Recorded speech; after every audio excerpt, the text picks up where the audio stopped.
안녕하십니까.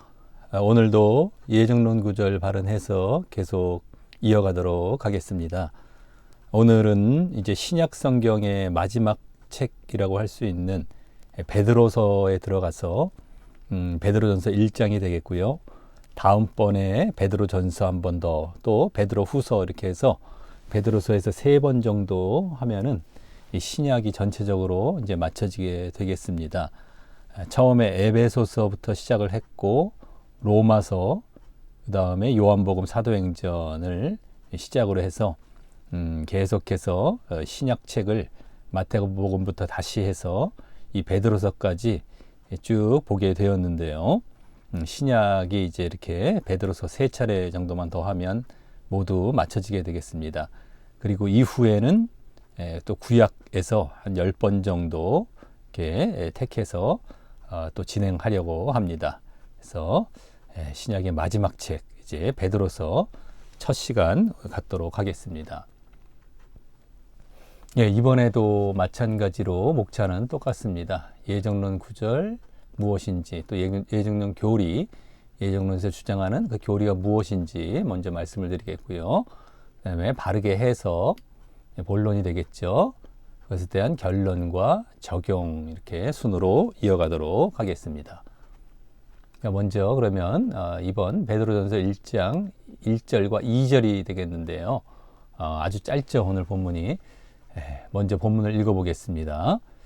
예수 그리스도의 사도 베드로는, 베드로가 쓴 베드로서기 때문에 베드로, 그러면서 본도, 갈라디아, 갑바도기아, 아시아와 비두니아에 흩어진 나그네, 흩어진 나그네라는 자들에게 이제 편지, 이 서신서를 쓰는 것이죠. 베드로는까지가 발신자가 되겠고요. 발신자 베드로가 되겠고, 이 베드로서 서신서를 흩어진 나그네라는 자들에게 수신자로 이렇게 받도록 보내고 있는 것이고, 그 수신자들을 지금 이런 지역에 흩어져 있는 나그네라라고 지금 말을 하고 있는 것입니다. 그러면서 그 흩어진 나그네에 대해서 곧이란 말과 함께 그들을 다시 한번 설명해 주는 말이 나오죠. 그래서 여기 뭐뭐에게까지가 다시 설명해 주는 말이 되는 겁니다. 여기서부터 여기까지 편지하노니라는 말, 이것은 원래는 이제 원어에는 없습니다. 뭐뭐에게라는 말로 이제 끝나는데 우리말에서는 이렇게 덧붙여 놓죠. 항상 번역할 때. 그 다음에 은혜와 평강이 너희에게 더욱 많을지어다라는 말로 이제 기원하면서 이제 인사말이 되겠습니다. 1장 맨 앞에 부분이기 때문에 발신자, 수신자, 흩어진 나그네라는 수신자를 이제 말을 하고 있고요. 그 수신자, 흩어진 나그네에 대해서 여기 좀 더 자세하게 이렇게 설명을 해놓고 그들에게 이제 은혜와 평강으로 기원하는 이런 아주 많은 서신서들의 거의 비슷한 형태죠. 근데 이제 발신자도 뭐 별 특별한 건 없습니다. 발신자는 뭐 바울이면 바울이라고 얘기하고 베드로면 베드로라고 얘기하는 정도죠. 약간의 이제 설명이 들어가는 정도인데 수신자들 쪽에서 항상 이게 좀 설명이 길어지고 좀 달라질 수가 있습니다. 서신서들마다. 여기는 이런 지역들도 얘기했는데다가 여기에 흩어진 나그네라고 했을 때 그들에 대한 이제 어떠한 자들인지에 대해서 여기 수식을 이렇게 하고 있습니다. 설명을 다시 하고 있는데 요 가운데에 하나님 아버지의 미리 아심을 따라, 여기 뭐 미리 아신다, 예지 쪽이죠. 그래서 이제 예정론에서 이것도 또 갖다 쓰고요. 또 택하심이란 말이 나오죠. 여기 택하심. 그래서 또 예정론에서 갖다 쓰는 요 이제 흩어진 나그네를 설명하는 말 가운데에 이 예정론 억구들이 이렇게 두 군데 정도 들어가 있다라고 하는 것입니다. 어쨌든 하나님 아버지의 미리하심, 하나님 성부 아버지 성부 하나님이시죠. 또 성령 하나님입니다. 성령의 거룩하게 하심으로, 그 다음에 순종함과 예수 그리스도의 핏뿌림을 얻기 위하여라고 이제 번역을 했지만, 요건 좀 이따가 말씀을 드리겠지만 몸을 향하여 이런 쪽이 되겠는데, 어쨌든 이번에는 예수 그리스도와 관련된, 이번엔 성자 하나님이시죠. 성자 하나님과 관련된 이러한 또 설명을 하고 있습니다. 이 핏부림 쪽이고요. 근데 여기 순종함도 있습니다. 이게 우리말로 보면은 성령의 거룩하게 하심으로 순종함과 이쪽에 갖다 붙여야 될지, 순종함이란 말을 이쪽에 갖다 붙여야 될지 잘 모를 수가 있고, 오히려 이쪽으로 성령 쪽으로 갖다 붙일 가능성이 높아집니다. 이 순종함이란 말을. 근데 이제 원어를 보면은 이 예수 그리스도 쪽에 갖다 이제 이렇게 붙게 되는 것입니다. 그래서 예수 그리스도라는 말을 하고 순종함이란 말도 나오고 핏뿌림이란 말도 나오죠. 순종함, 핏뿌림. 핏뿌림은 이제 죄사함을 이제 나타내는 핏뿌림이죠. 죄사함과 순종함입니다. 여기 거룩하게 하심, 성령의 거룩하게 하심이란 말도 이제 이 거룩이란 말이 다 죄사함도 들어가 있는 데다가 나중에 또 성화, 거룩할 성자, 죄사에서 거룩해지죠. 그 이후에 또 우리는 거룩하게 살아가야 됩니다. 성화. 그게 이제 순종 쪽입니다. 이 안에도 다 담겨 있어요. 이 순종함과 핏뿌림이 성령이란 말 속에서도, 성령과 관련된 이 거룩하게 하심이란 말 속에서도 예수 그리스도와 관련해서 순종함과 핏뿌림이란 말에서 또 보여지고 있죠. 그러면서 어쨌든 간에 하나님 아버지의 미리 아심을 따라 성부 하나님, 여기 성령 하나님 관련해서 이런 말, 또 성자 예수님과 관련해서 또 이 순종함과 핏뿌림까지 얘기를 하면서 그것을 얻기 위하여라는 말 때문에 더 이제 이 택하심이라는 것에 대한 어떤 뭐 목적처럼 얘기를 해서 선택의 목적이다. 선택받은 자들이 이거를 얻는 그 저절로 되어지는 쪽으로 이제 창세전 선택받은 자들이 뭐 그런 쪽으로 이제 예정론에서 주장하게 되는데 그런 것이 아닌 것이고요. 이제 말씀을 드리겠지만 어쨌든 흩어진 나그네에 대한 설명이 사실 그렇게 가볍지 않죠. 이 성부, 성자, 성령 하나, 성부, 성령님이 또 먼저 나왔습니다. 성부, 성령, 성자 예수님에 대한 것으로 이렇게 설명을 하고 있습니다. 흩어진 나그네들이 이런 자들이다라는 것. 그래서 요 가운데 또 예정론 구절이 담겨 있고요.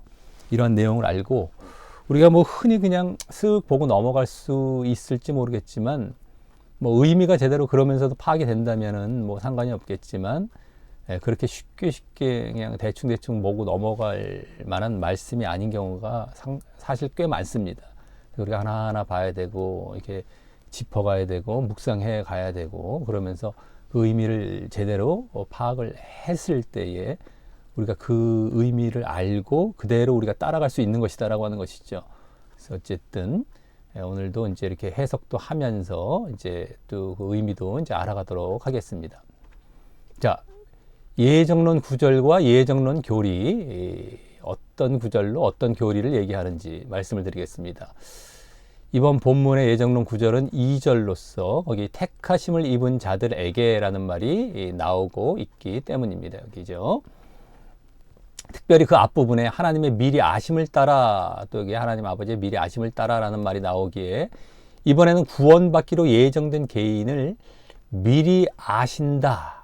개인, 예정, 개인 그걸 미리 아신다, 예지하신다라고 주장하는데 사용하기도 하고 또 그 뒤에 성령의 거룩하게 하심으로 순종함과 예수 그리스도의 핏뿌림을 얻기 위하여 택하심을 입었다고 하기에 여기죠.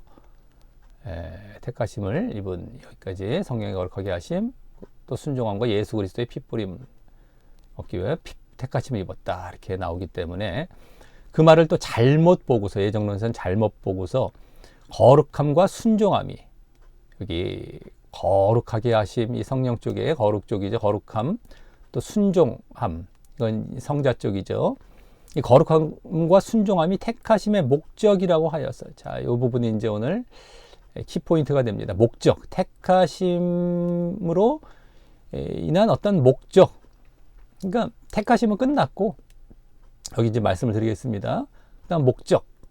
자, 그래서 즉 그 거룩함과 순종함은 일단 택하심을 받은 다음에 보여야 할 목적으로서 택하심은 일단 받고 그래서 그 다음에 보여야 할 목적으로 얘기를 합니다. 그래서 택하심을 받기 위한 것이 아니기에 구원과는 무관하다라는 주장을 하는데 사용하기도 하는 것입니다. 그러니까 택하심의 목적이란 말은 결국엔 이겁니다. 이 구원과는 무관하다. 아, 이게 택하심은 이미 여기서 끝났고 구원은 다 끝났고 그것에 대한 목적으로서 이것은 그냥 덤으로 부수적으로 그냥 하는 거야. 구원과는 상관이 없어. 이쪽을 한다라고 하는 겁니다. 이게 지금 택하심의 목적이란 말이 결국에는 이 거룩함과 순종함, 지금 거룩함, 순종함이란 말이 나오고 있는데 구원과 상관이 없다. 왜? 거룩함과 순종함은 이거 좀 못했다고 해서 뭐 구원과는 상관이 없어. 이렇게 얘기를 한다라고 하는 것입니다. 자, 그래서 이번 예정론에서 주로 그 거룩과 순종이 그같이 예정과 선택의 목적으로 주장하는 근거 구절로 사용될 것이기에 또다시 이번 택하심이란 말이 나왔어도 이 구절도 이번 예정론 구절 바른 해석에서 다루게 되는 것입니다. 그래서 택하심이란 말이 워낙에 많고 예정론에서 많이 갖다 쓰기 때문에 뭐 그걸 다 우리가 다룰 수는 없지 않습니까? 근데 여기서는 특별히 이 택하심이란 말이 나오면서 이 거룩과 순종이 이 목적, 예정과 선택의 목적이라 라고 주장하는 근거 구절로서 이번에 이 2절 예정론 구절이 이제 사용될 것이기 때문에 이번에 이제 이 예정론 구절을 선택을 했던 겁니다. 좀 특이하죠. 거룩과 순종은 그냥 구원과는 상관이 없고 우리가 이제 구원을 다 끝내놓고 그냥 그 다음에 이제 또 이렇게 하는 정도야 이렇게 말을 하는 거죠. 목적이란 말이 이제 그런 의미의 이제 말입니다. 자, 그리고 그래서 이번 예정론 구절에 선택을 해서 이것을 이제 다룰 필요가 있기 때문에 이제 선택을 한 겁니다. 자, 그리고 이번 예정론 구절도 칼빈의 5대 교리 중에는 택하심이란 말이 나오면 거의 다 무조건적 선택 교리가 되겠죠. 그렇게 됩니다. 자, 이제 본론 이제 바르게 해석으로 넘어가도록 하겠습니다. 이번 본문은 베드로전서의 인사말 부분으로서 다른 무엇보다 이 서신서를 쓴 기자이자 발신자에 대해 나오고 인사말 부분이니까 당연히 발신자에 대해서 나오죠. 또 그와 더불어 그보다 더 수신자에 대해 나오는 본문입니다. 수신자가 더 자세하게 나오죠, 항상. 자, 이 가운데 수신자에 대한 내용 중 이제 예정론 구절이 있는 것입니다. 자, 그럼 먼저 1절에는 발신자와 함께 수신자에 대해서도 나오는데 발신자는 이제 베드로가 나오게 되고요. 또 수신자는 그들이 속해 있는 지역을 중심으로 나오게 됩니다. 여기 이제 지역 중심으로.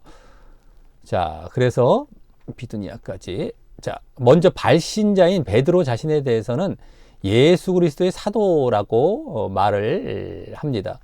이는 바울 사도도 서신서를 쓰면서 자신을 소개하는 문구와 같습니다.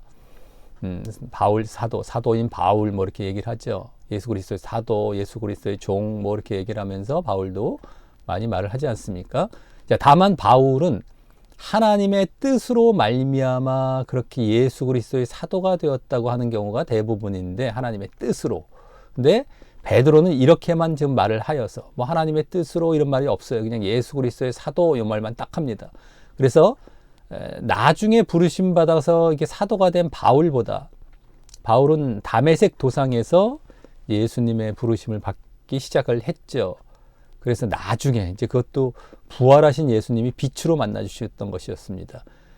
그래서 나중에 부르심 받아 사도가 된 바울보다 더 직접적으로 예수님께 임명받은 사도였음을 엿보이는 듯합니다. 그렇죠? 굳이 여기에 뭐 설명이 들어가지 않습니다. 예수님의 12 제자였으면서 바로 사도가 돼버렸죠. 간단하게 그냥 이 말만 딱 하고 예수 그리스도의 사도라는 말만 하고 이제 넘어가고 있습니다. 자, 그 사도라는 말은 원어로 보냄을 받은 자, 사자라는 의미로 복음을 전하며 교회를 세우기 위해 예수님에 의해 세움받은 사람들을 말하고 말입니다. 복음과 교회 쪽에 이제 핵심이 있죠. 보내심을 받긴 받았는데 복음 전하면서 교회 전하라는 것, 교회 세우라는 것 이겁니다.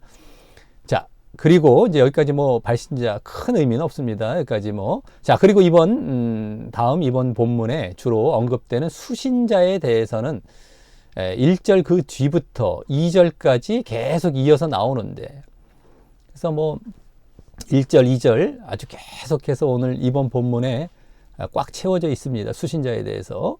그래서 먼저 이 편지를 받는 지역으로 이제 1절에 수신자들이 나옵니다. 거기 본도, 갈라디아, 갑바도기아, 아시아와 비두니아 이 5지역으로 나오는데요. 아까 여기죠.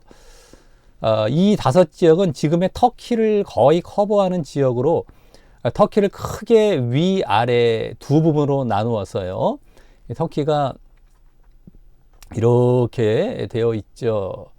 여기가 이제 팔레스타인 쪽에 여기 뭐 수리아 쪽이 여기가 이제 이스라엘 지역이고 여기가 이제 터키가 있고 또 옆 건너가면 이제 그리스가 있게 되죠. 그리스가 또 더 왼쪽으로 가면 이제 로마가 나오고요. 어쨌든 간에 여기가 터키 지역이라고 했을 때에 거기서 이제 위아래 두 부분으로 이렇게 나눌 때요.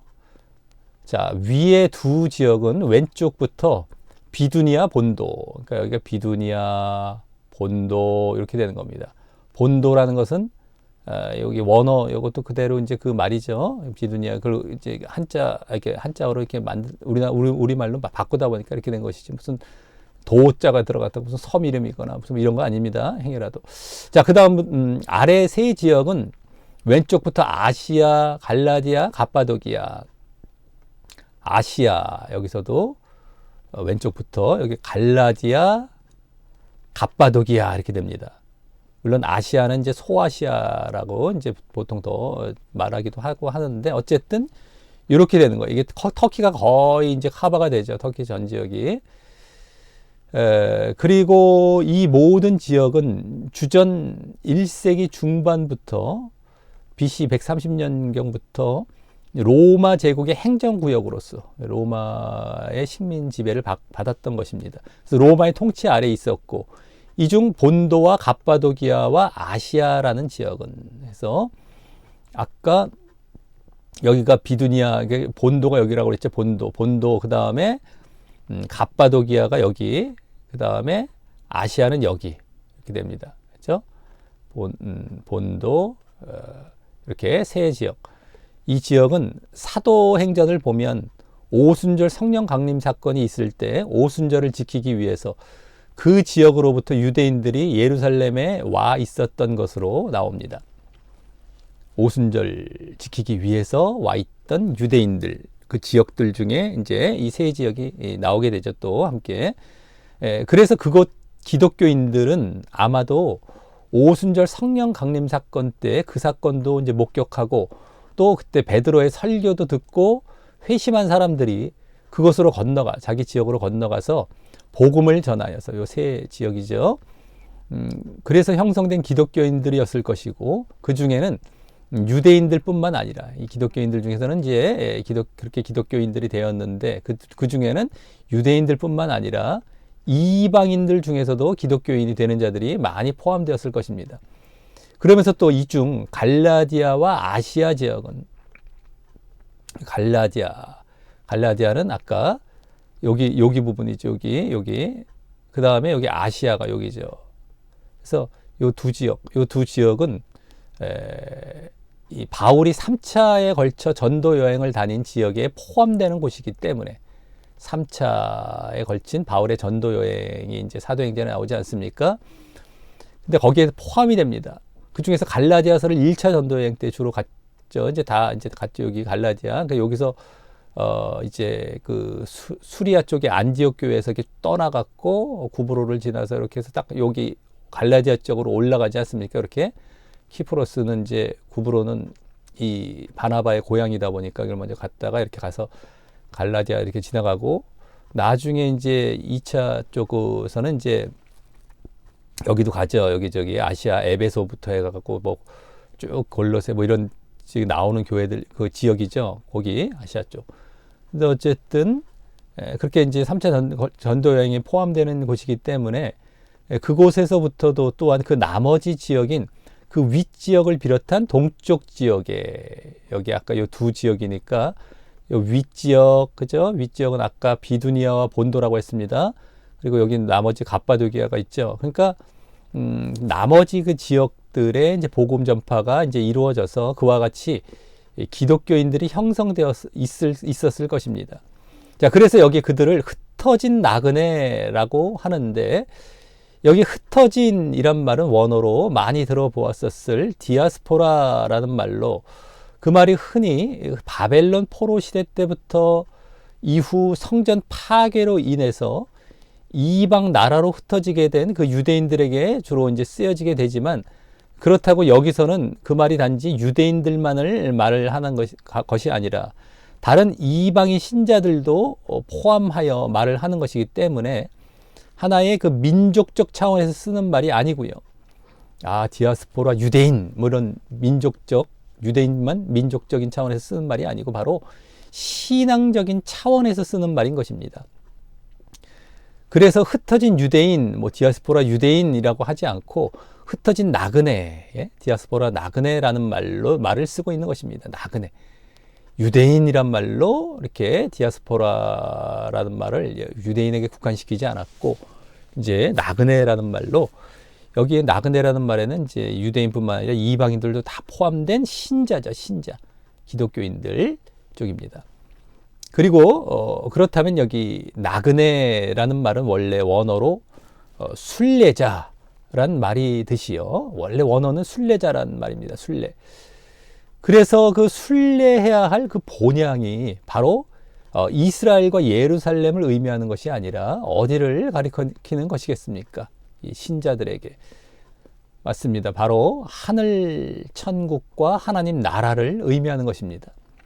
그러기에 사실 이 베드로전서 처음 인사말 서두부터도 베드로 사도는 이 베드로전서의 특징적인 주제 중 하나인 소망을 염두에 두고, 물론 천국에 대한 소망이죠.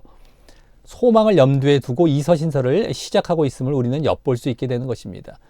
원래 베드로전서 전체적으로 특징적인 주제 중 하나가 바로 이 소망입니다. 소망. 그래서 이 나그네라는 말에서도 순례자, 하늘을 향해 하늘의 소망을 두고 쭉 순례하는 순례자, 소망이 여기서부터도 이런 말 속에서도 담겨서 보여지고 있다는 것이죠.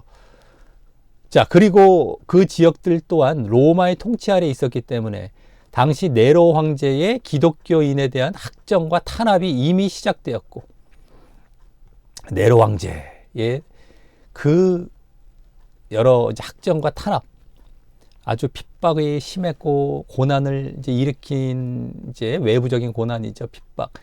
장본인이 되는데 로마의 통치 아래에 있었기 때문에 여기 터키 지역일지라도 거기서도 마찬가지로 시작이 되었고요. 또 더 심해질 것이 예고되어 있는 상태였기에 이제 베드로 사도는 그들에게 이 서신서를 보내서 그 소망과 관련하여서 그 고난을 잘 이길 것을 격려하려는 것입니다. 그래서 소망에 대해서도 엿보여졌지만 이제 고난도 이제 베드로전서의 큰 주제 중에 하나란 말이죠. 고난 가운데, 그러니까 소망 가운데 고난을 잘 이겨 나아가라. 소망을 갖고, 이런 큰 주제가 이제 베드로전서의 주제이기 때문에 이제 그러한 배경 가운데 이 소망에 대해서도 벌써 엿보여지고 있다라고 하는 것입니다. 자, 어쨌든 자, 다음 2절에서는요, 이 흩어진 나그네 된 자들이 기독교인들임을 잘 보여주면서 그들의 정체성을 또한 일깨워주는 그들에 대한 소개를 나름 심오하고 비중 있게 말씀을 하는 것입니다. 그래서 흩어진 나그네라는 말, 또 여러 지역도 있었지만, 근데 중요한 거는 뭐 여러 지역도 있었지만 기독교인들이었다라는 것이 1절에 이제 보여지고 있었고, 소망을 갖고, 하늘의 소망을 갖고 순례하는 기독교인들이었다라는 것 정도였다면, 그것에 대한, 그 기독교인들에 대한 더 심오하고 비중 있는 그런 소개들이 이제 2절에 나오고, 또 이 9절이 이번 예정론 구절이자 또 이 말 속에서도 소망과 관련된 의미를 담아서 말씀하는 아주 중심 구절이 되게 되는 것입니다. 여기서도 이제 소망에 대해서 또 이제 보여지게 되는 것입니다. 자, 그래서 이렇게 이 2절이 나오는데요. 자, 이 구절은 원래 이번 예정론 억구인 저 뒤에 나오는 택하심을 입은 자들에게, 여기 란 말은요, 원어에서는요, 1절에 흩어진 나그네, 아까 나왔었죠. 여기 흩어진 나그네, 처음에 나왔던, 여기 맨 뒤에 나왔던 흩어진 나그네 이겁니다. 맨 뒤에 있었던 그 말을 수식하면서 합쳐진 1절에 나오는 말이었습니다. 원래 택하심을 입은 자들에게라는 말이 이제 영어로 이제 굳이 말을 하자면 elect 뭐 이렇게 나오는데 앞에 여기 수식하면서 이렇게 하나로 붙어 있었던 정도의 그런 말이었어요. 1절에요. 즉 그 두 말이 합쳐져서 뭡니까? 택하심을 입은 흩어진 나그네들에게 라는 말로 해서 딱 끝이 나는 겁니다. 1절에 또 나왔던 거고요. 원래는요. 그 뒤에 편지하노니라는 말 여기 이것은 우리말 번역에서 이제 덧붙였던 거고 말입니다. 그래서 요 말 택하심을 입은 자들에게 라는 말이 원래는 1절 쪽에 가 있는 거예요. 1절 쪽에. 1절에. 그러니까 나머지가 뭡니까? 편지하노니도 없고요. 원래는요. 뭐뭐에게 그 다음에 뒤에 이제 기원하는 말만 딱 나오고 있는 것이죠. 2절에 그 말과 함께 그 앞부분 요 부분만 딱 2절에 중심적으로 나오고 있는 겁니다. 요 부분 요건 1절로 가야 되고요. 요것도 원래 없고요. 그 다음에 여기 나머지 이제 이렇게 기원 은혜와 평강으로 기원하는 것 이렇게 원래 되어 있는 것입니다. 문장 원래 구조가. 자 그래서 2절에 그 나머지인 그 택하심이란 말 앞부분 요 부분이죠. 아까 방금 말씀드렸던 그 앞부분이 이제 이 2절의 주된 내용이 되는데 그 부분은 결국 지금 우리말 성경에서도 그와 같이 보여지듯이 그 택하심의 조건 아니면 목적을 말씀하는 내용이 되는 것입니다. 여기 택하심이라는 말에 대한 이제 택하심 물론 1절에 가 있고 하지만 어쨌든 여기서도 이제 똑같은 식이죠. 어쨌든 이 말들이 과로했던 말들이 이것에 대한 조건 아니면은 목적이 돼요. 조건이냐 목적이냐 이제 이것이 관건인데요. 이번에 그런데 이 택하심을 예정론자들은 창세전 선택과 예정으로 보게 되면서 2절의 그 택하심이란 말 앞부분을 여기 괄호친 부분을 그 택하심의 목적과 같이 보게 됩니다. 택하심이 창세전 선택이기 때문에 창세전에 다 택하심은 받아놨고 그러니까 구원은 다 이미 끝난 상태고 그러니까 이거 다음에 이제 그 다음에 이거 하는 거 이렇게 구원과 상관이 없이 이렇게 보게 된다는 겁니다. 즉 택하심은 이미 끝났기에 이제 그 택하심의 목적으로 그 앞부분의 내용을 하자라는 것입니다. 그러기에 그것은 안 해도 이 앞부분 괄호친 부분 이것을 안 보여도 구원과는 상관이 없는 것으로 이제 말을 하는 것이죠. 자, 그리고 그러니 결국 그것을 안 하는 방향으로 점점 나아가고 말입니다. 해도 되고 안 해도 된다라고 했을 때 사람들은 결국에 안 하는 방향으로 합니다. 에휴, 구원만 받으면 됐어. 또 그것을 자신이 겸손한 것처럼 포장을 하죠.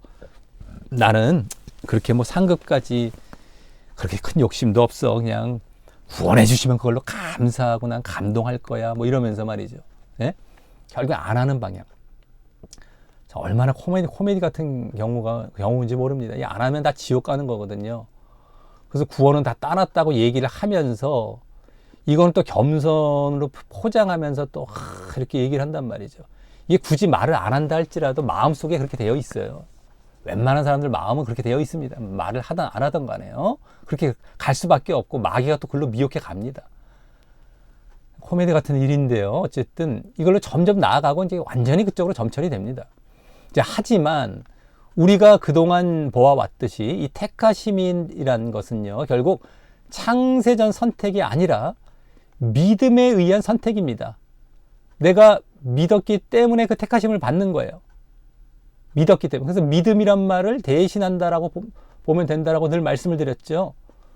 그래서 믿음에 의한 선택이기에 사실 여기서도 결국 그 택하심이란 말 앞부분은 그 택하심의 목적이 아닌 조건을 보여주는 말인 거예요. 조건. 그래서 여기서의 택하심은 그 택하심이 끝났음을 말하는 것이 아니라 여기서 아까 택하심 나왔던 것, 택하심 이 말은 택하심이 이미 다 끝나서 구원도 다 끝났다 이것을 말하는 것이 아니라 그 택하심이 완성되기 위해서는 이와 같이 해야 함 택하심의 조건이기 때문에 이렇게 너희들 앞부분을 보여야만 이거를 해야만 택하심, 이게 조건이거든요. 그래야만 택하심을 받는 이 조건으로서 앞부분이 제시되고 있다라고 하는 것입니다. 자, 그래서 그 택하심이란 말 앞에 나오는 얻기 위하여, 얻기 위하여라는 말, 위하여라는 말인데, 우리말에서는 얻기 위하여, 얻기라는 말까지 이제 붙여놨죠. 여기입니다. 여기. 얻기 위하여. 여기. 그 말이 마치 택하심의 목적처럼 번역이 되었지만요. 그죠? 이렇게 뭐뭐를 위하여 택하심을 입은, 그러니까 이것을 받고 나서 이렇게 하는 것처럼, 목적처럼 이제 번역이 되었지만, 그래서 또 그 앞의 내용이 자신이 할 필요조차 없이 하나님께서 해 주실 것처럼 보는 경우도 있지만, 자신이 할 필요도 없어요. 구원은 끝났고, 그러니까 또 이것도 뭐 다 해주시고 이런 쪽으로. 근데 원어로 더 정확히 번역해서 위하여라는 말, 아까 얻기 위하여라고 이제 했는데 원래는 위하여인데 여기 얻기라는 말까지 붙여놨었고요, 우리말에서는. 근데 원래 더 정확히 번역해서는 뭐뭐애로, 뭐뭐를 향하여라는 말로 써요. 뭐 그 내용 뭐뭐애로, 뭐뭐를 향하여라는 말로써 그리로 스스로 실천함으로 나아가도록, 스스로 실천입니다. 스스로 실천해서 나아가도록 하기 위해서 택하셨다라는 것으로 택하심을 완성하는 조건을 지금 말을 하는 것입니다. 아, 애로, 뭐뭐를 향하여 스스로 이제 나아가도록 그것을 위해서 택하셨다라는 거예요. 택하셨다. 얻기 위하여 하면 누가 저절로 뭐 이렇게 얻게 해주는 것도 되고 뭐 이런 느낌인데, 뭐뭐를 향하여 우리가 스스로 그렇게 하도록 하기 위해서, 그래서 그랬을 때에 또 택하심이 완성이 되는 그 조건의 의미를 이제 보여주는 것이 바로 이 전치사 나온 뭐뭐애로 뭐뭐 향하여라는 말인 것이다 라고 하는 겁니다. 그러기에 만일 그 모습이 지속되지 않는다면 택하심은 완성되지 않는 모습으로 말입니다. 택하심의 완성. 택하심이라는 것은 한번 택하심을 받았다라고 끝이 아닙니다. 그 택하심이 지속이 돼서 완성이 되어야 돼요. 완전히. 죽을 때까지 그것이 계속 지속이 되어져 있어야 하고, 그래서 완성이 되어져야 되는 것입니다. 그러니까 택하심을 받은 자도 미혹하리라 라는 성경 말씀처럼, 택하심을 받았다 할지라도 그 택하심에서 뭐 박탈되거나 떠나는 것이 아닌 것이다라고 하는 거예요. 언제든지 택하심은 내가 믿음이 잘못되었을 때는 거기서 박탈돼 버리는 것입니다.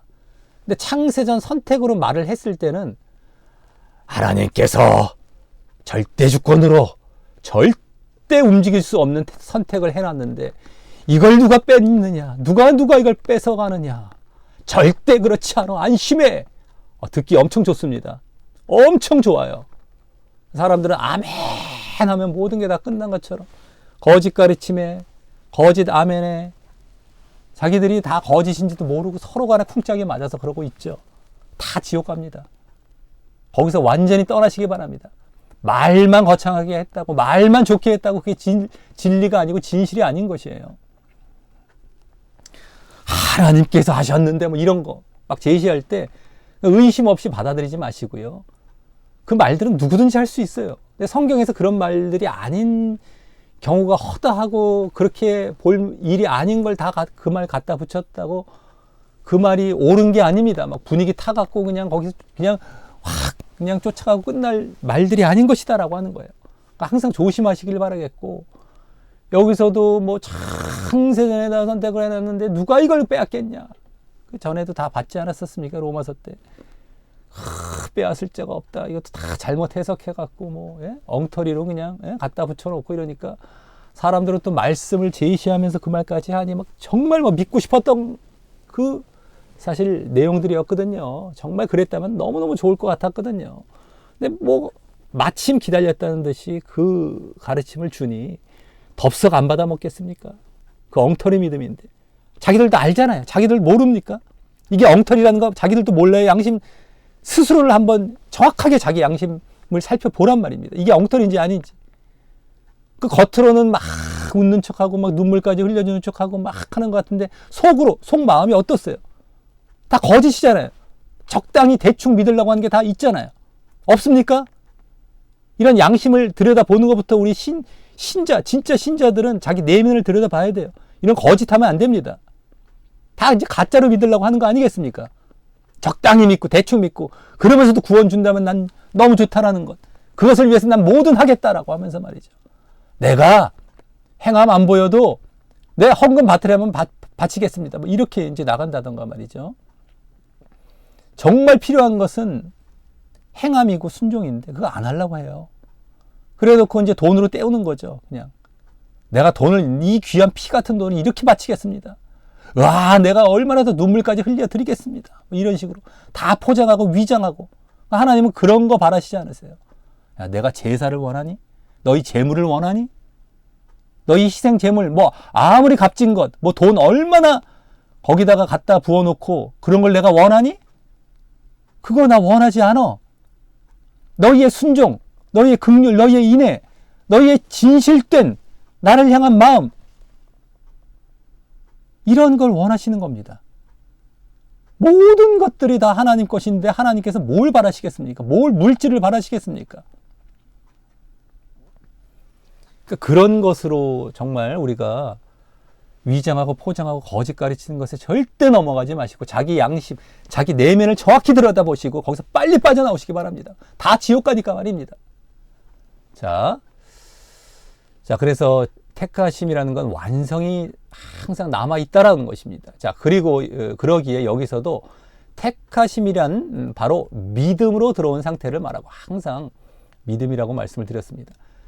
그 이후 그 앞의 내용을 행하는 과정을 거쳐서 아까 바로 했던 부분 이 앞에 것을 다 행하는 과정을 거쳐서 그 행함을 통해서 이제 믿음과 행함이 결합된 그러니까 믿음이 아까 택하심 여기 택하심이 믿음 쪽이란 말이에요. 그러니까 여기서 행함 쪽이죠. 이 괄호 부분은 그래서 그것이 결합된 온전한 믿음 을 보임으로 우리가 믿음 하면은 진정한 믿음 내지는 온전한 믿음이라는 말을 또 할 수 있어요. 진짜 믿음, 가짜 믿음이 있습니다. 진정한 믿음. 또 이제 그걸 달리 말해서 성경에 나온 대로 말을 하자면 온전한 믿음입니다. 이게 어디 나올까요? 대표적으로 야고보서에 나오죠. 야고보서. 그때도 조건이 믿음이 온전해지기 위해서 행함이 있어야 된다라는 말로 나옵니다. 그래서 이게 온전한 믿음을 보여야 돼요. 이게 진짜 믿음이라는 것이고요. 그러므로 택하심이 완성이 되는 것을 의미하는 것입니다. 여기서도 결국엔 그걸 얘기하는 거예요. 뭐 조건입니다. 그래서 이 택하심을 위한 조건, 택하심의 목적이 아닌 것입니다. 자, 그것이 이제 오늘 이제 예정론 구절 그 억구 부분을 어느 정도 지금 택하심이라는 그 억구가 해석이 된 것이고요. 자, 그럼 물론 이제 여기 또 뒷부분에 더 이제 설명을 할 것입니다. 우리가 계속 여기도 보면서요. 이 파란색으로 이제 쓰여진 부분이 주로 그 해석과 관련됐다라고 보시면 되겠습니다. 자, 그럼 그 택하심이란 말 앞에 그 택하심을 완성하기 위한 조건으로 말을 하는 내용을 이제 보게 되면 여기죠. 다시 2절 여기다가 이제 써놨는데요. 여기죠. 핏부림 여기까지가 이제 조건이 됩니다. 택하심을 완성하기 위한 조건. 그 내용을 보면은 하나님, 성령, 예수 그리스도라는 말로 하나님, 성령, 예수 그리스도라는 말로 하나님과 관련하여 나옵니다. 다 하나님의 이렇게 하나님이시죠. 다만 성부, 성자, 성령 순이 아니라 성령보다 이제 성자가 맨 뒤에 나옵니다. 성자가.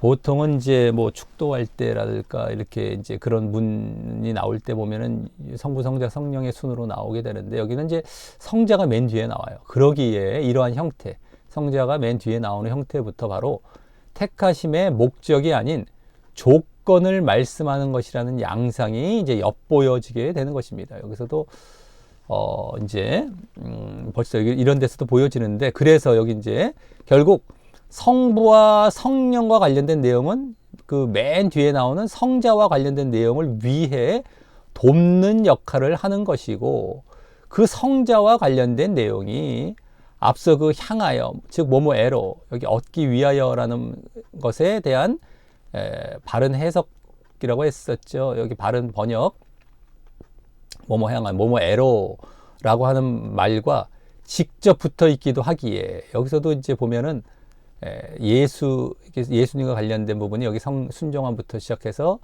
여기 핏부림이란 말이죠. 여기에 이제 딱 달라붙어 있습니다. 사실 이 말이요. 원어에서도 마찬가지고. 그리고 이제 성부와 성령 관련된 내용은 요거를 위한 거예요. 성자 쪽 그 내용을 위한 쪽으로 수식하는 쪽이죠. 돕는 역할을 하는 내용이 되는 것입니다. 그렇기 때문에 이번에 결국 그 택하심을 얻는 조건에 더 직결되는 것이 바로 이 부분입니다. 이 성자와 관련된 요 부분 내용이죠. 요 부분. 그래서 성부 하나님과 관련해서는 못못을 따라라는 전치사가 붙고, 여기죠. 못못을 따라. 하나님 아버지의 미리 하심을 따라, 을 따라. 이렇게 전치사가 또 여기도 붙어 있고요.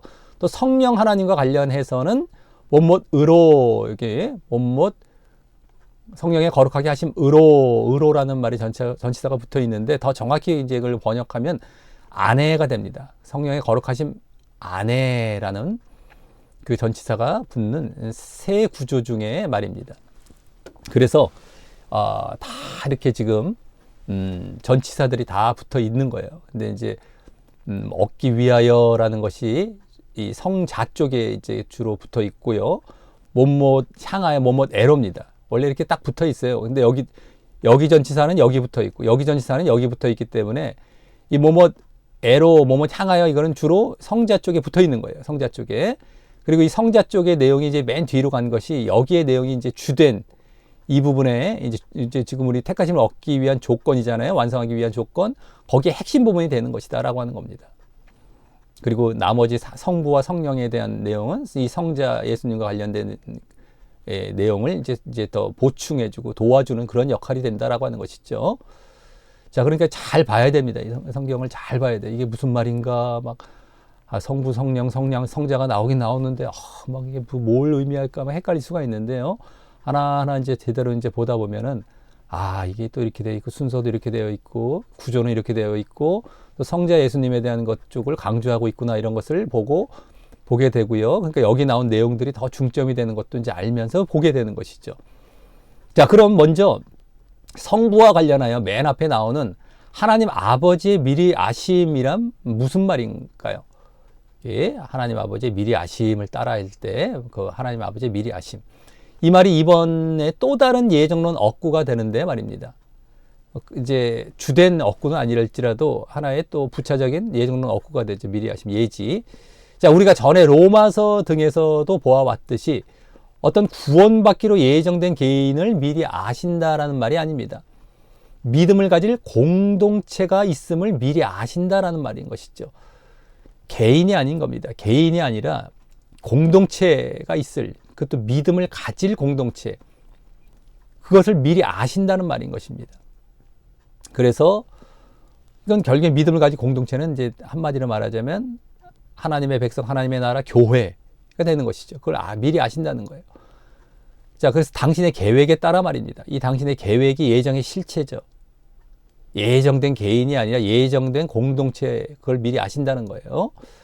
자, 그래서 그 믿음의 대상인 예수님을 이 땅에 보내신 것이고 말입니다.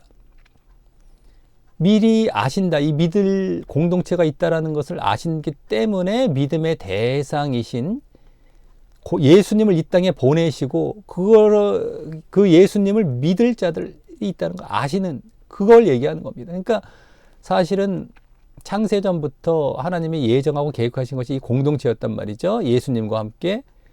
그러니까 앞으로 이렇게 예수님을 믿을 자들이 있을 것임을 아신다.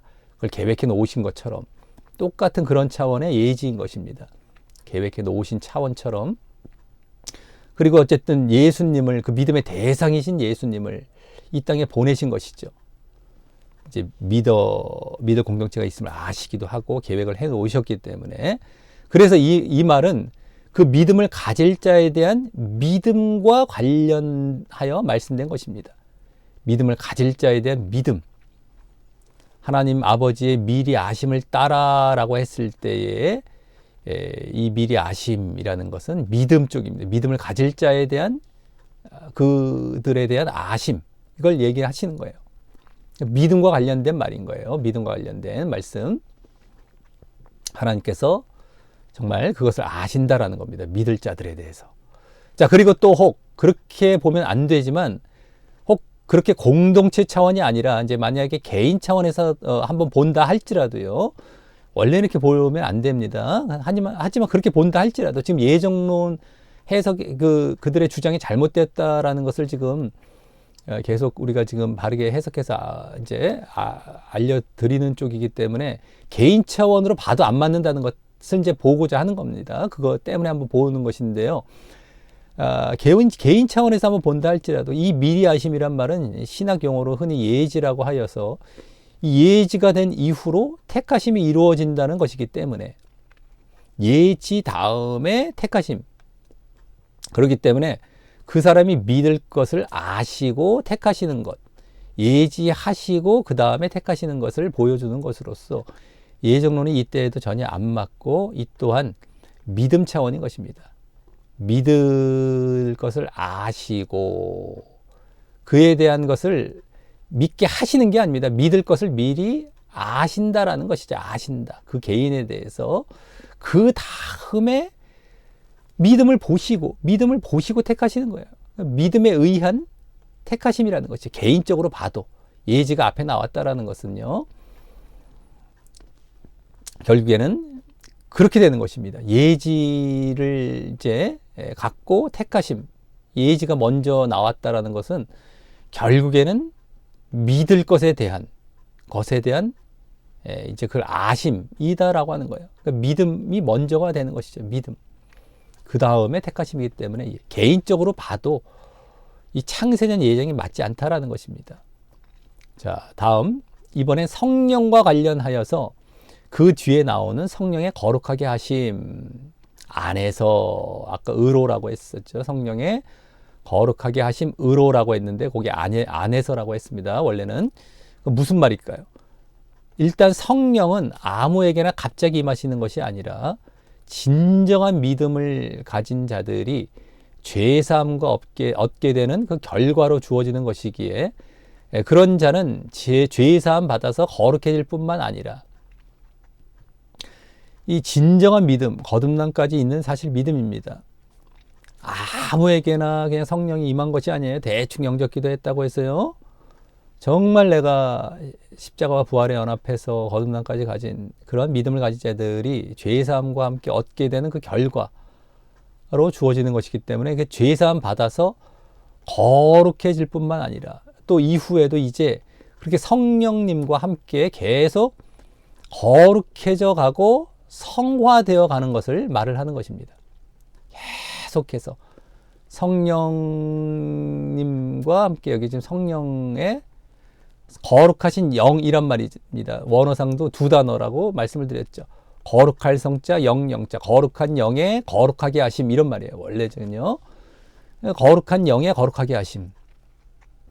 그러니까 죄사함을 받아서 거룩해진 자들이 계속 성령의 도우심도 함께 받으면서 계속 거룩해져 가고 성화되어 가는 그것을 말을 하는 것이에요. 계속 성령의 도움도 받으면서. 그래서 한 번 거룩해졌다고 영원히 거룩한 것이 아니라 말입니다.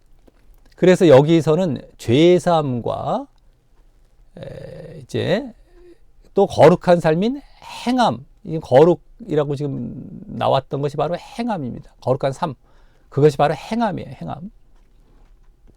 우리의 행함은 가장 그 특징은 거룩이란 말이죠. 거룩한 삶을 살아가라 했을 때의 성화, 행함, 이게 다 똑같은 것입니다. 그래서 죄사함도 이제 거룩하게 하심이란 말 속에 거룩하게 하심 안에서 할 때 거룩이란 말이 죄사함도 이제 보여지는 데다가 또 거룩한 삶도 여기서 이제 보여지는 것이죠. 성령께서도 죄사함 받아서 이제 이렇게 오시기 때문에 또 그 성령께서 계속 또 거룩한 삶을 도우시기 때문에 그러니까 우리가 제대로 믿음 안에서 이렇게 성령까지 받는 제대로 된 이제 믿음 안에 들어왔다면 성령께서는 계속 그 거룩의 삶을 도우십니다. 성화에. 그래서 계속 그걸 유지해 가는 거예요. 그래, 그것이 우리 진짜 믿음 안에 있는 상태이죠. 근데 성령도 뭐 적당히 뭐 그냥 추상적으로 그리고 이론적으로 이제 받았다고 하고, 그리고 꼭 성령도 꼭 무슨 뭐 능력 받는 쪽이나 이런 성화의 삶보다도 어떤 이적을 행한다던가 막 뭐 이런 쪽으로 이제 갖다 붙여 이제 쓰게 됩니다. 그리고 뭐 좀 자기들의 그 뭐 주장이 안 맞을 때, 예정론 같은 때나 뭐 구원론에서 안 맞으면 갖다 써요. 그냥 성령을 갖다 붙여요. 성령께서 하시고 성령을 뭐 이런 데다 갖다 쓰는 쪽으로 주로 이제 성령을 말을 하는 경우가 대부분이죠. 무슨 신비적인 것, 와 성령의 우와. 근데 성령님은 가장 중요한 기능이 뭡니까? 말씀을 말씀을 생각나게 하시고 말씀을 가르치시고 말씀과 연관이 꽤 많습니다. 그러면서 이렇게 거룩한 삶을 도우시는 거예요. 계속해서 우리의 성화와 행함 쪽이죠. 말씀을 지키는 쪽이고 말씀을 가르치시기도 하시고 깨닫게 하셔서 지키고 성화하는 쪽. 우리의 바른 신앙, 그래서 바르게 믿어라라는 쪽이 성령이에요. 성령님의 이제 원래 우리가 받아야 할 그 가장 중요한 부분입니다. 근데 맨날 신비적이고 능력적이고 뭐 좀 말이 안 통할 때 갖다 붙여갖고 그냥 때우는 이런 쪽에 다 갖다 쓰고 있단 말이에요. 지금 대부분이 그렇습니다. 순엉터리죠. 그러니까 이론적으로 받아들이고 성령을 하나의 종으로 부려요. 종으로. 무슨 신비적인 어떤 영을 받아서 뭐 이런 쪽으로 이제 갖다 붙인단 말이죠.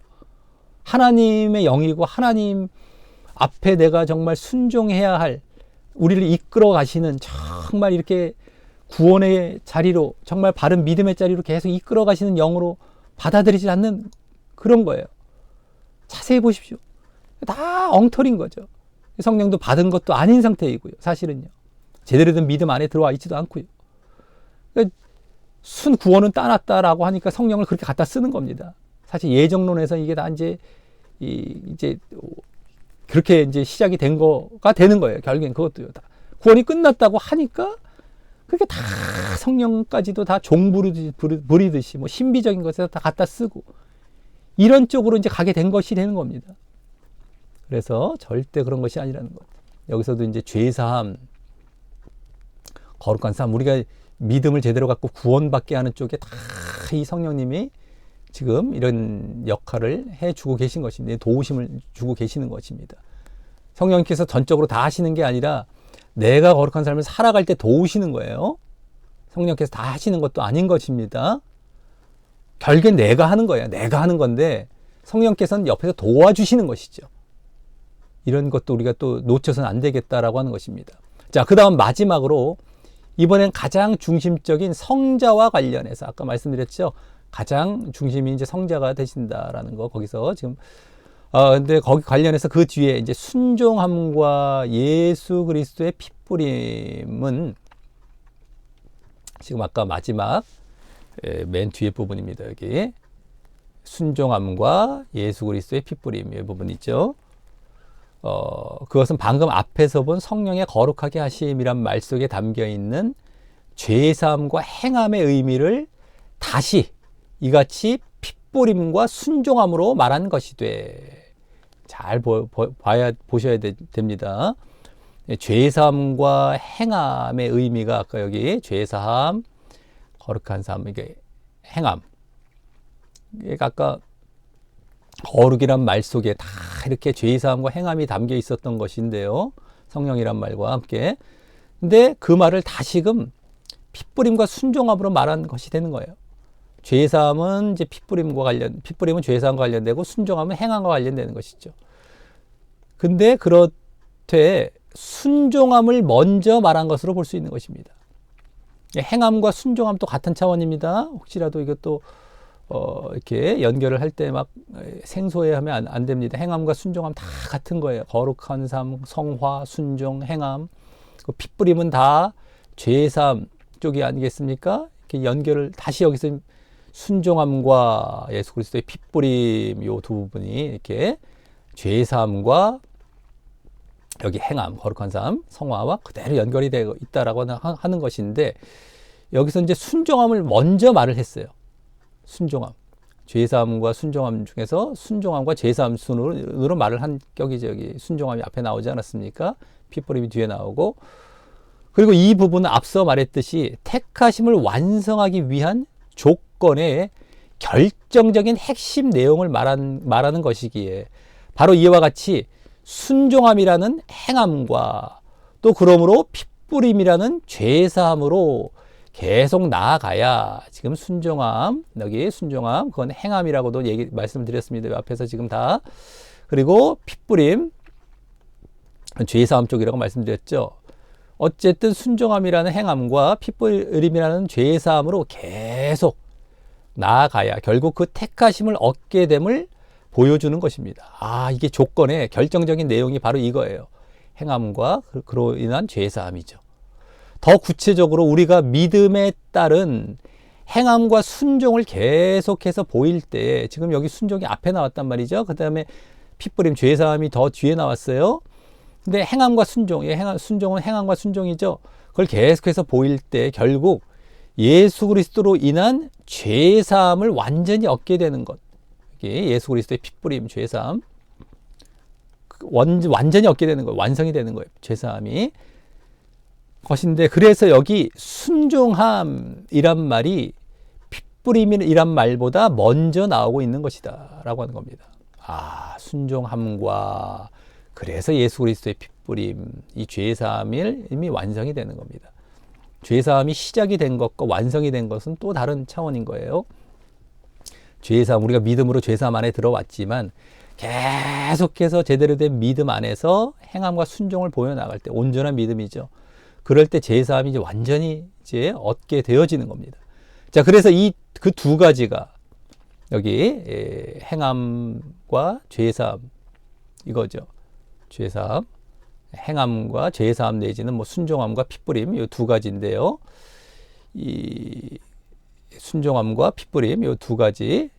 그러니까 이 2절에서는 결국 가장 핵심되는 말로 써요. 그 둘을 계속 해 나아갈 때 결국 택하심을 완성하는 것임을 보여주고 있는 것입니다. 죄사함 또한 완전히 이루어지기 때문입니다. 죄사함이 아까 이 순종함을 계속 보여 나아갈 때 죄사함도 이제 핏부림이 이루어지죠. 그때 택하심이 완성이 돼요. 이것도 완성, 택하심을. 그게 구원으로 나아가는 것이죠. 택하심이 완성된다는 건 구원받는다는 겁니다. 그리고 그 둘 중에 또 우리에게 더욱 직접 해당하는 요소는 바로 순종함이죠. 더욱 직접 해당하는 것. 순종함과 죄사함이 있을 때 우리에게 더 직접 해당하는 건 순종입니다. 그래서 이 2절에서는 그 순종함이 사실 가장 핵심인 것이고요. 그래서 다른 모든 것은 성부, 성자, 성령 하나님께서 하시거나 도우시는 것처럼 보여도 이 말만큼은, 이 순종함만큼은 우리가 해야 할 모습처럼 보이는 것에서도 더욱 그러한 것입니다. 자, 그래서 여기서도 그대로 이제 이 순종함이란 말, 여기까지 우리가 하나님부터 해서 성자, 예수님에 대한 내용을 볼 때에 이 순종함이란 말 외에는 예수 그리스도의 핏부림이 죄사함이죠. 예수 그리스도의 죄사함. 그다음에 성령의 거룩하게 하심. 물론 이 안에는 이제 또 두 가지가 다 순종함도 담겨 있지만 또 성령께서 도우시는 것처럼 여기 보여지고요. 하나님 아버지 미리 아심. 다 이렇게 성부, 성령, 성자께서 뭔가 이렇게 하시는 것처럼 보이는데 이 순종함만큼은 어떻게 돼요? 딱 부각에 대해서 우리에게 딱 이제 해야 할 내용으로 딱 정확하게 이제 이렇게 남겨져서 우리에게 딱 주어지고 있는 것입니다. 그런데 예정론자들은 결국 여기서 이제 모순을 일으키고 이 순종함 또한 하게 해 주신다라는 식으로 이제 말을 하게 되어서 전혀 잘못된 방향으로 나아가는 것입니다. 구원은 다 따놨고 순종함은 그냥 목적으로 얘기를 해요. 그냥 이제 택하심의 목적. 구원은 다 따놨고 순종함도 그냥 내가 하는 것이라기보다 하게 또 해주셔. 내가 굳이 뭐 이렇게까지 할 필요도 없어. 그거 그냥 뭐 구원은 다 끝나 있고 이 순종이라는 것은 그거 뭐 그냥 해도 되고 안 해도 되는데 그래도 감사함으로 해야지 정도. 그래서 뭐 또 하게 해주셔. 내 입으로 안 되는데 뭐 이런 쪽으로 이제 계속 가게 되죠. 그래서 전혀 잘못된 방향으로 가는 겁니다. 이 모순이 돼요. 이 순종함이 왜 나왔을까? 구원이 다 끝났다고 하는데 순종은 왜라 하라고 할까? 이게 말이 안 되거든요. 그러니까 자꾸 하게 해주셔. 이런 쪽으로 가고. 근데 해도 되고 안 해도 돼라는 건 자기도 말하기가 애매해요. 그래서 만일 그렇다면 순종이란 말 자체가 왜 필요하고 왜 하라고 합니까? 그러니까 안 할 수는 없는데 또 하라고 한단 말이죠. 그러니까 할 필요는 없는 자기들의 교리인데 원래는요. 또 하란 말입니다. 이게 모순이 이제 이렇게 일어나는 겁니다. 하라고 하니까. 그러니까 나중에 이제 결국에 하게 해주셔. 그래서 어떻게든 간에 다 하게 해주시는 거야. 그래서 구원으로 어떻게든 이끌어 가셔. 이제 이쪽으로 결국엔 가게 되죠. 뭐 다, 또 다 해주신다는데 거기다가 또 이걸 하라고 한단 말이죠. 성경에서는. 다 해주시는데 뭐 굳이 또 하라고 하십니까? 그것도 모순이잖아요. 다 해주셔요. 다 해주신다는데 굳이 그럴 거를 굳이 하라고 할 이유가 없잖아요. 굳이 그냥 그 말 할 필요도 없고요. 있을 필요도 없는 거를 굳이 하라고 한단 말이죠. 모순이 되는 거예요. 이게 택하심의 조건이 되는 것이라면 딱 들어맞을 말들인데 뭐 아까 목적처럼 얘기를 해버리니까 이게 말이 안 되는 겁니다. 여기서 우리에게 이제 또 주어지는 가장 큰 이 지금 내용이 순종인데 말이죠. 자, 그래서 다음 이제 마지막으로 그 뒤에 은혜와 평강이 너희에게 더욱 많을지어다라는 말. 여기 이제 은혜와 평강 여기만 이제 남았죠. 기원하는 말. 그걸로 기원하면 이 인사말을 마치는데 이 말은 거의 모든 바울 서신서에서도 인사말 끝부분에 나오는 말이죠. 바울 서신서 은혜와 평강. 근데 그래서 그것들처럼 먼저 은혜와 평강은 믿음과 구원을 의미합니다. 은혜 안에는 물론 이제 다 뭐 구원까지 포함될 수도 있겠지만 평강이 주로 이제 구원 쪽이 되고 그리고 이제 그러다 보니까 은혜는 믿음 쪽이 되는 겁니다. 평강, 화평, 하나님과의 화평. 그것은 다른 게 아니죠. 뭐 이 땅에 잘 먹고 잘 살라라는 화평, 평강이 아니라 하나님과의 화평이 궁극적인 것이고 그건 이제 구원인 겁니다. 은혜도 뭐 다른 은혜, 뭐 이 세상 것, 뭐 그 뭐가 있다 할지라도 믿음만큼 중요한 은혜가 없어요. 그러니까 은혜와 평강을 말을 할 때는 결국엔 믿음과 구원을 의미하게 되는 겁니다. 은혜라는 것도 믿음이다 했을 때에 늘 말씀드렸죠. 믿음은 은혜야. 내가 믿는다고 믿어. 이런 게 아니라 이런 차원의 은혜라는 것이 아니라 은혜라는 방편으로 믿음을 주신 거예요. 믿음을 누구나 믿으라고. 그게 은혜였다라는 그 얘기의 은혜인 것이지 말을 또 갖다가 막 말장난 해가면서 말이죠. 믿음은 은혜야. 그러니까 믿음은 선물이야. 내가 믿는 거 아니야. 이런 쪽 이상한 논리 쪽으로 끌고 가면 안 됩니다. 자, 그러기에 이 은혜와 평강이란 말은 그냥 형식적인 말이라기보다 방금 앞에서 의미했던 믿음과 그에 따른 행함으로 이게 진짜 믿음입니다. 진정한 믿음, 온전한 믿음. 이게 은혜 쪽이죠. 그게. 그래서 구원이라는 소망으로 나아가길 기원하는 마음이. 여기 평강이 이제 구원인데 그 소망이 있죠. 또 구원 소망. 그걸 나아가길 기원하는 마음이 이 베드로전서의 고난 중 소망을 강조하는 배경과 관련하여서 담겨 있는 것입니다. 아까 말씀드렸죠. 여기도 이제 소망이라는 거, 흩어진 나그네라는 말에서도 소망이 엿보여지고 있었는 건데요. 여기서도 이제 또 이렇게 구원의 소망을 이 인사말, 기원하는 말 속에서도 사실 담아서 베드로가 지금 고난 가운데서 이 소망을 이제 강조하는 그런 배경과 관련해서 이제 말을 하고 있는 것입니다. 그리고 그것이 더욱 많아지기를 기원하여서 그들이 이미 그런 모습을 보이고 있던가 보여야 했음을 암시하면서 당연히 이제 그동안 보여야 했고 보이고 있었던 것을 암시하면서 더 많아지기를 기원하고 있지 않습니까? 그래서 또 지금은 이 베드로전서의 박해란 배경 가운데 박해, 핍박, 고난이란 배경 가운데 더욱 절박한 심정을 담아서 말씀하고 있는 것입니다. 그냥 우리 그냥 은혜와 평강 더욱 많을지어다 그냥 이렇게 형식적으로 한마디 원래 해주는 거야. 이런 정도가 아니라 바울 서신서도 그렇고요. 베드로서도 그렇고 하나하나의 의미가 없고 이게 막 그렇게 뭐 대충 하는 말들이 없습니다. 의미가 있고, 지금 같은 경우는 이제 고난이란 배경 가운데에 이와 같은 제대로 된 아까 앞에서 보여진 믿음으로 또 구원의 소망을 가지라라는 차원에서 말을 하고 있다라고 하는 것입니다. 자, 이제 결론으로 나가겠습니다. 이번에 이 베드로전서 인사말에 담긴 예정론 구절을 보면서 이번에는 그 구절로 주로 거룩함과 순종함이라는 성화와 행함이, 거룩, 순종 같은 차원입니다. 이제 물론 거룩, 성화, 순종, 행함 같은 차원이지 둘 다 성화와 행함이 택하심의 조건이 아니라 예정론에서요. 택하심의 목적, 뭐 예정의 목적인 것처럼 주장할 수 있는 구절을 보게 된 것이었는데 그것이 그런 것이 아닌 택하심의 조건으로 말하고 있는 구절이었고요. 성화와 행함. 이것은 택하심의 조건, 구원의 조건입니다. 그래서 예정론과 전혀 상관이 없는 구절임을 바르게 알게 되었습니다.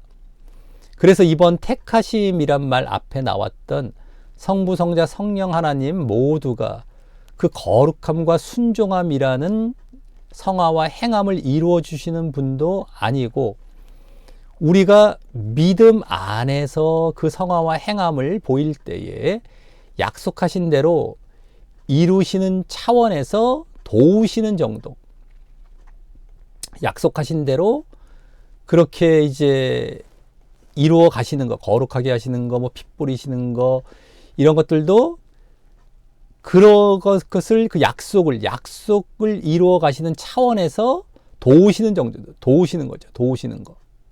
도우시는 정도의 모습을 보이시는 것도 알았던 것입니다. 하나님께서 다 해주시는 것이 아닙니다. 도우시는 거예요. 원래 행해야 할 주체, 행함의 주체는 나입니다. 나예요. 나. 제발 하나님께 갔다가 전가시키고 거기다 다 맡기고 그게 믿음 좋은 것처럼 둔갑시키고 포장하지 마십시오. 나입니다. 나. 근데 그때 우리가 제대로 정말 믿음 안에서 제대로 그렇게 행함의 길을 걸어갈 때 도우십니다. 얼마나 기특해 보이시겠습니까? 그러니까 도우세요. 그런 차원이에요. 근데 내가 만약에 안 하고 내가 엉터리 믿음 안에 있고 그러면 도우시지도 않아요. 그는 그냥 멸망으로 계속 가게 되는 것이죠. 자, 그래서 성부 하나님은 믿음을 가질 자들이 있음을 미리 아심과, 아까 믿음을 가질 자들이 있음을 미리 아신다. 믿음의 공동체가 있을 것을 미리 아심과 함께 그러므로 그 믿음의 대상인 예수 그리스도를 허락하심으로 또 그렇게 도우시는 것이죠. 예수님을 허락하셨어요. 믿음을 가질 자들이 있음을 아시기 때문에, 미리 아시기 때문에 예수님을 허락하심으로 도우시고요. 또 성령 하나님은 그 예수님에 대한 믿음을 가질 자들에게 그러니까 그리스도를 허락하셨기 때문에 예수님을 이제 우리가 믿게 되죠. 그 믿을 자들에게 죄 사함을 얻게 하시고 또 거룩함을 도우시는 것으로 또 돕는 겁니다. 그러니까 제대로 믿음을 갖고 이제 우리가 죄 사함을 받는데 들어와서 이제 거룩함을 성화를 보여 나갈 때 그걸 도우시는 것이죠. 또 성자 하나님은 그렇게 믿음을 가진 자들이 그 거룩함과 또 그 또 다른 모습인 순종함, 거룩함과 순종함 똑같은 차원인데요. 그것을 계속해서 보여 나아감으로 믿음을 제대로 이제 가진 자들이죠. 그래서 이렇게 행함, 순종이 그대로 거룩 성화와 이게 다 함께 계속해서 보여 나아감으로 그 믿음이 진정한 믿음임을 보일 때, 온전한 믿음, 진정한 믿음을 보일 때에 결국 궁극적인 죄사함을 얻게 하심으로 말입니다. 궁극적인 죄사함. 아까 핏부림이란 말에서 나왔었죠. 죄사함. 그래서 거룩함도 도우시고 결국에는 우리가 이렇게 계속입니다. 진정한 믿음을 보여 나아갈 때에 거룩과 순종과 행함을 보이는 진정한 믿음, 그때 궁극적인 죄사함을 얻게 하세요. 진짜 이제 마지막 완성이 되는 거죠. 죄사함이. 그 택하심이 완성이 되고 구원이 완성이 되는 쪽으로 나아가는 겁니다. 자, 그래서 우리가 보여야 할 거룩함과 순종함은 구원과 무관한 것이 아니고 구원과 직결되어 있는 믿음의 또 다른 한 면인 행함 차원의 것임을 이번 예정론 구절에서도 사실 보여주고 있는 구절이었던 것입니다. 행함 차원이었던 거예요. 그래야만 정말 마지막에 죄사함이 완성이 되어서 택하심도 완성이 되고 구원이 완성이 되는, 이 구원과 직결되어 있는 행함 차원이에요. 믿음의 또 다른 한 면입니다. 행함을 떨어뜨려 놓으면 안 됩니다. 믿음과 행함은 하나예요. 하나. 분명히 아셔야 되고, 성경 모든 곳에서 곳곳에서 계속 이걸 강조해 주고 있어요. 예수님의 가르침도 이게 핵심이었고요. 근데 희한하게 지금 예정론을 이제 중심으로 해서 요거 죽여놓기 하고 있잖아요. 요거 죽여놓기. 희한하게 성경에서 제일 강조하는 건 행함인데 이거 죽여놓기 하고 있습니다. 얼마나 코미디 같고 아이러니한 일이 아닐 수가 없고, 그 뒤에 마귀가 없는 것이 아닐 수가 없고, 그래서 또 멸망으로 다 치달아가고 있는 모습이 되는 것이고, 분명히 하시길 바랍니다. 그래서 우리가 이렇게 해석을 하면서 어떤 성경의 가장 이게 또 중요한 핵심까지도 이제 우리가 알아가고 말씀을 드려가는 것이십니다. 근데 아이러니하게 예정론에서 주장하는 것과 완전히 반대에 있는 것이죠. 이 강조점들이요. 자, 그러기에 이 구절을 제시하며 주장하는 예정론에 넘어가서 절대 거룩함과 순종함을 우리 신앙의 부수적인 것 정도로 치부할 뿐만 아니라, 뭐 있어도 되고 없어도 되는데 뭐 감사하는 게 마음으로 해드리는 거야, 뭐 이런 거였죠. 무슨 뭐 선심 쓰듯이 말이죠. 결국엔 또 안 하죠. 그래서 그렇게 부수적인 것으로 치부할 뿐만 아니라 그것마저도요, 부수적인 쪽으로 치부했는데 그것마저도 또 하나님이 또 다 해주신대요. 그러한 미혹에 절대 넘어가지 말길 바랍니다. 대신 내가 하는 거예요. 내가 그때 이제 성령의 도우심도 입으며 늘 거룩과 순종이란 행함을 보임으로써, 거룩, 순종, 행함, 성화 다 같은 말이죠. 같은 차원입니다. 그걸 보임으로써 진정한 믿음을 인정받아서 진정 죄사함도 친정받고 완성되고요. 결국 택하심을 완성하는 자리로 늘 나아가시기를 바라겠습니다. 정말 이것을 제대로 성령의 도우심도 받아가면서 행함을 제대로 보여서 정말 이렇게 구원을 완성하는 자리로 나아가시길 바라겠습니다. 그런 자들만 구원받는데 그런 자들이 소수인 거예요. 그래서 구원받는 자들이 적고 좁은 문 좁은 길이라고 얘기를 하고 있는 겁니다. 지금도 얼마나 지금 콧방귀 끼면서 또 이러면서 뭐 행위 구원이냐 뭐 이럴 사람들이 부지기수 아니겠습니까? 암만 말을 해도 먹혀 들어가지가 않아요. 이미 세뇌가 되어서요, 완전히 고정이 되어 있습니다. 아주 그 화인 맞았다고 할까요? 완고해져 있고요. 다 100% 지옥 갑니다. 뭐 그들이 듣기 좋아하건 안 좋아하건 기정사실이기 때문에 뭐 말씀드릴 수 있는 건 그것밖에 없어요. 빠져나오라는 얘기. 안 나오면 지옥 간다. 이 얘기밖에 할 말이 없습니다. 자, 이제 적용으로 넘어가겠습니다. 자, 이 베드로 전서는 고난을 배경으로 소망을 강조하는 서신서라서 그런지 고난, 그 다음에 소망, 이게 아주 주된 주제 중에 하나입니다. 그래서 그런지 인사말부터 소망과 관련된 내용이 엿보이고 있었습니다. 나그네라는 말 속에서 천국의 소망을 엿보이게 했고요. 또 택하심이란 말, 오늘 예정론 없고였지만 핏부림, 예수 그리스도의 핏부림이란 말, 죄사함도, 그 다음에 은혜와 평강이란 말 속에서도 이 구원의 소망을 엿보이고 있었기 때문입니다. 다 여기서도 이제 소망이 다 엿보여지고 있었던 겁니다. 그리고 그 소망을 향해 가는 모습으로 우리가 결정적으로 보여야 할 모습인 믿음 또한 보여주고 있었습니다. 구원의 조건, 구원을 위한 건 다 믿음이지 않습니까? 근데 믿음을 또한 보여주고 있었죠. 근데 그 믿음의 핵심이 뭐예요? 또 순종과 행함입니다. 또 그 믿음의 핵심이 순종과 행함 또한 보여주고 있었으며, 또 그 순종의 내용까지 보여줬어요. 뭐다? 거룩이에요. 거룩까지 보여주고 있었습니다. 이게 순종을 어떻게, 사랑 거룩, 이게 이제 순종의 내용인데 그것까지 보여주고 있었습니다. 그 요소들은 베드로 전서의 주된 요소가 되는데 말입니다. 거룩, 소망 이런 거, 순종 뭐 이런 것도 다 이제 베드로 전서, 이제 오늘은 인사말, 이 부분이 오늘 본문은 인사말이었지만 원래 뒷부분에 다 이렇게 주된 요소로 계속해서 강조가 됩니다. 근데 인사말에서도 이런 요소들이 이미 다 보여지면서 강조되는, 당연하죠. 전체 몸덩어리가, 전체 베드로 전서가 이렇다면은 그 세포라고 할까요? 그 하나하나의 그 조각조각들이 다 그걸 향해 가고 있지 않겠습니까? 그런 마음을 갖고 여기 썼던 거예요. 우리가 대충 보면서 넘어갈 일이 아니었던 거죠. 이런 요소들이 우리가 딱 느껴지는 식으로 우리가 인사말부터 우리가 볼 줄 알아야 되겠다라는 것이었습니다. 어쨌든 그것들을 우리가 다 엿보고 있었던 것이었고요. 자, 그러므로 이번 이 베드로 전서의 인사말을 통해서 이 서신서의 그 같은 강조점들의 중요성을 알고 일단 더욱 하늘 본향을 향해 걸어가는 나그네와 순례자된 심정을 갖고, 소망, 하늘 본향이죠. 그 나그네와 순례자된 심정을 갖고, 그러므로 혹시 이 당시 배경과 같이 고난의 행군까지 자신에게 기다릴지라도, 고난, 이 당시에 뭐 외부적인 고난이 있었지만 사실 고난도 매 신자들마다, 매 시대의 신자들마다 사실은 있게 됩니다. 외부적인 고난이 없을지라도 내부적인 고난이라도 항상 있게 되어지죠. 자기와의 싸움, 죄와의 싸움, 마귀와의 싸움, 육신과의 싸움, 세상과의 싸움, 늘 고난이 있게 됩니다. 그게 더 제대로 된 싸움이죠. 외부적으로 뭐 어떻게 이렇게 하는 거는 견디기 쉬워요. 그냥, 그리고 그것만 잠깐 어떻게 넘어가면 끝날 수가 있어요.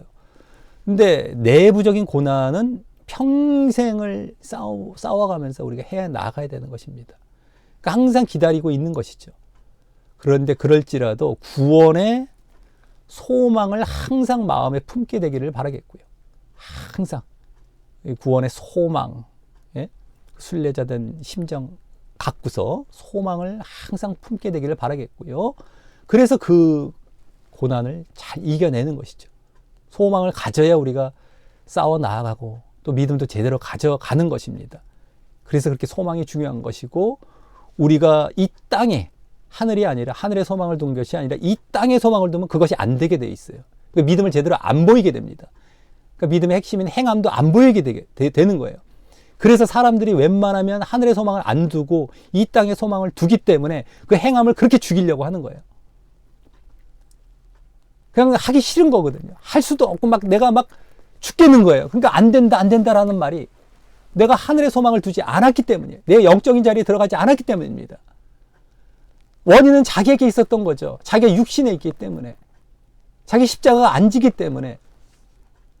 그러면서 안 되는데 원인을 보면 자기예요, 자기. 아, 해도 안 돼. 이러면서 막. 예? 그러니까 뭐 해 주셔야 돼.